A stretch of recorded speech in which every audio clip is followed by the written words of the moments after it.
ছাত্র জনতার গণ অভ্যুত্থানের পর আজ খোলা হয়েছে দেশের বেশিরভাগ তৈরি পোশাক কারখানা। কাজে ফিরেছেন শ্রমিকরা, স্বাভাবিক হতে শুরু করেছে কর্মপরিবেশ। শ্রমিকরা বলছেন দেশে আর কোনো সংঘাত নৈরাজ্য চান না তারা। কাজের বিনিময়ে মাস শেষে ন্যায্য বেতনই তাদের মূল দাবি। এদিকে চলমান পরিস্থিতি নিয়ে আয়োজিত সংবাদ সম্মেলনে কারখানার নিরাপত্তা নিশ্চিতে সেনাবাহিনীর সহযোগিতা চেয়েছেন ব্যবসায়ী নেতারা।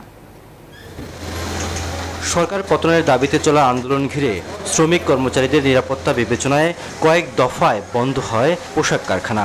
আন্দোলন চরম আকার ধারণ করলে সবশেষ 4 আগস্ট কারখানা বন্ধের ঘোষণা দেয় বিজিএমইএ। বসুন্ধরা টিস্যুতে ছাড়ের ছড়াছড়ি। বসুন্ধরা টিস্যু নিয়ে এলো নিশ্চিত ছাড়।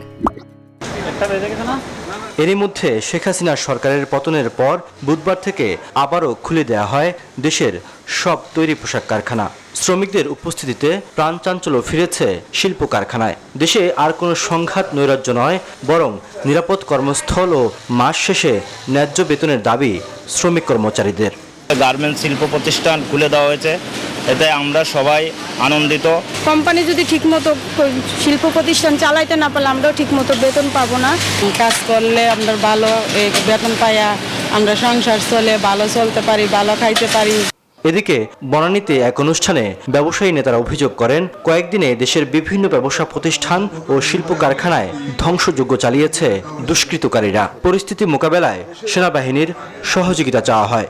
আজকে এতদিনের বন্ধ থাকার কারণে যে দেশ যে কিভাবে রক্তক্ষরণ হচ্ছে, এইটাকে কিন্তু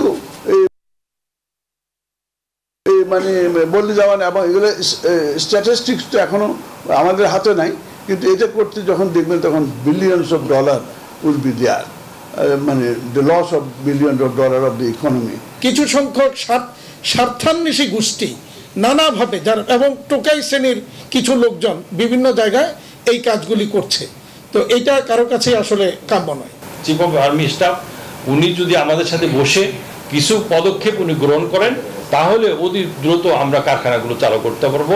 আন্তর্জাতিক বাজারে পোশাক খাতের সুনাম অব্যাহত রাখতে দলমত নির্বিশেষে সমন্বিতভাবে কাজ করার আহ্বান জানান ব্যবসায়ীরা। আপনার এই দুষ্কৃতকারীদের ধ্বংসযজ্ঞ অবশ্যই রুখতে হবে। রিয়াদ সুমন, নিউজ 24, ঢাকা।